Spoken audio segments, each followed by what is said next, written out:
لحظه خداحافظی به سینه‌ام فشردمت، عشق چشمم جاری شد، دست خدا سپردمت. دل من راضی نبود به این جدایی نازنین. عزیزم منو ببخش اگه وقت ازردمت.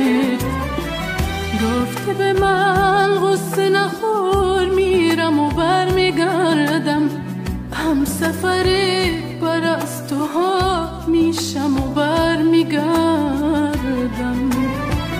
گفتی تو هم مثل خودم غمگینی از جدایی، گفتی تو چشم هم بزنی میرم و برمیگردم.